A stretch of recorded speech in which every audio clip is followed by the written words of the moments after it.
Have you ever wondered why dogs sing? I've been doing some investigating. Bentley, watch. Come here.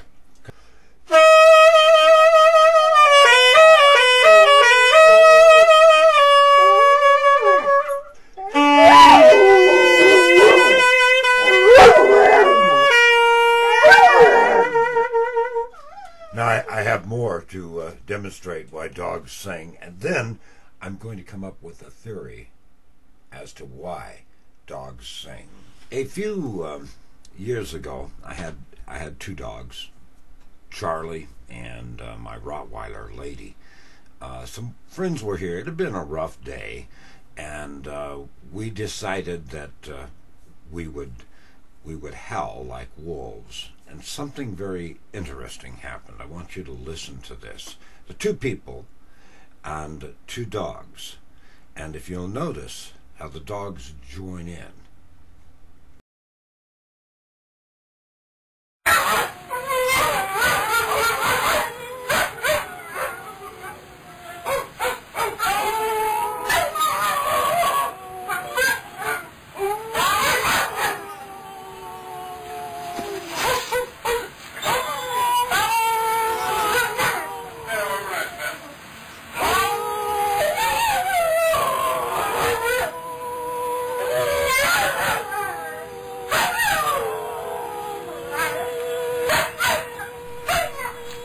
You know, dogs are nothing more than just wolves.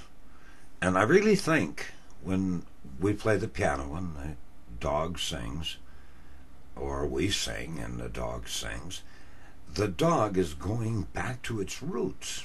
The dog thinks it's a wolf, and the dog wants to be part of the pack, and he shows he's part of the pack by singing. But to the dog, it's really howling. It's part of that wolf thing that dogs used to do when they were wolves. Are you still with me? Last blog was done on UFOs, and boy, did it get some comments. It not only got some comments, but one person unsubscribed. You know, to be serious a moment, I was watching some videos, and there was a discussion about the condition of the worker in America today. And you know what I came up with? The thought that we're not just work dogs, but we're really slaves.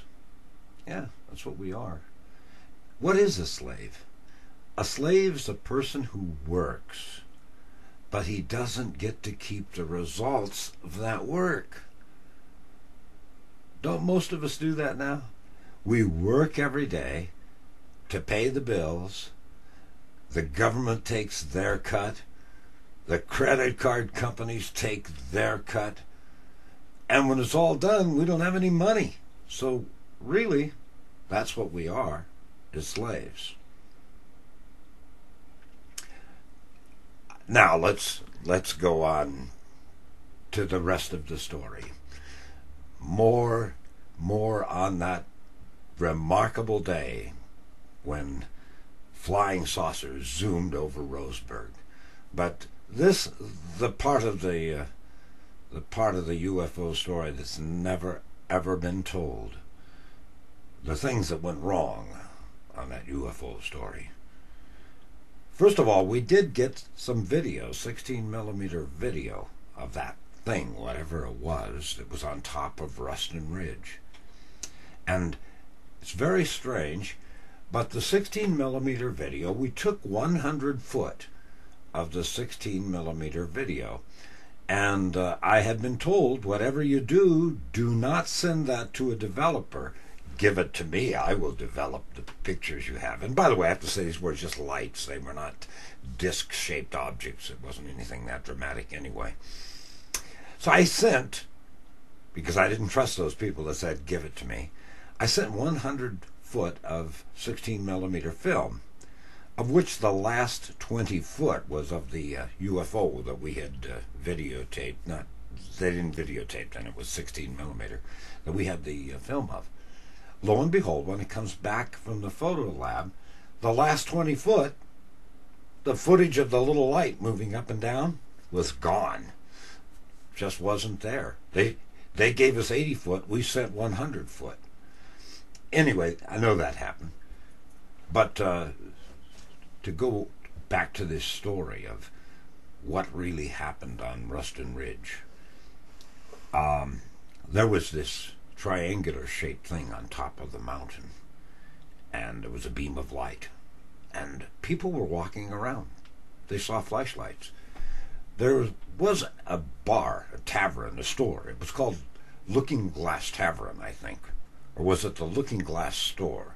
Anyway, there were like 40 people out in front, and they were watching this weird thing up on top of the ridge with the rotating beacon. Suddenly, this thing lifts off the ridge, and it swoops down. And now it's no longer triangular. It's just lights. And now it moves alongside the telephone pole. Now picture, here's the store. Here's the thing moving alongside the wires. I'm listening at home on a police scanner, and I hear a policeman scream, "My God, it's on top of us! We're all gonna die!" Something to that effect. Man, it got my attention. I jump in the car. I'm heading to the Looking Glass store. There's a deputy sheriff when I get there, and he comes up to me, and he says, "Jer, did you hear that policeman on the radio?" I said, "Yeah, I did." He said, "You know, Jer, when I heard that guy screaming on the radio," he said, "I jumped in my car. I'm doing 90 miles an hour, the red lights flashing, the siren blaring." And he said, "Suddenly, I stop, and I think to myself, what am I going to do when I get there? Freeze! Police!" So he said, I slowed down to about 20 miles an hour. In these days, we used what's called rear screen projection, which meant you had a 35 millimeter slide, and it shot from the video projector onto a screen, and then they put a TV camera in front of that screen, and what was on the screen would be shown on the TV camera. That night, as the news came on, I'm saying, this is really not all that dramatic, but this is what we saw on Ruston Ridge last night. Now, I know all that's going to be on that screen is a little dot of light, except my crack producer had left the camera capped. There's on the front of the TV camera, there's 3 lenses, and these lenses rotate, and they give different perspectives. I mean, one's for very close-up stuff, one is for wide-angle stuff, and one is for like medium. And they can rotate these things. Somehow it was rotated so there was no lens at all.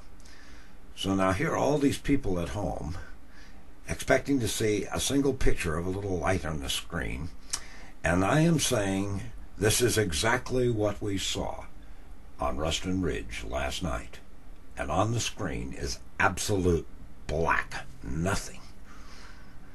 At which point, I'm beginning to panic because I'm looking at a black screen, and I know there should be that dot of light on the screen. It's not there. One of the people on the floor notices that this camera is capped, so he leaps across and grabs the switch and turns the knob, so now the lens comes on. Of course, he's leaped about 6 foot to get to it, so the camera is now wobbling, and you see the lens kind of turn into place, and this camera wobbling causes this thing to go all over the screen. People at home were utterly amazed at what they'd seen on their TV screen. And that's what happened.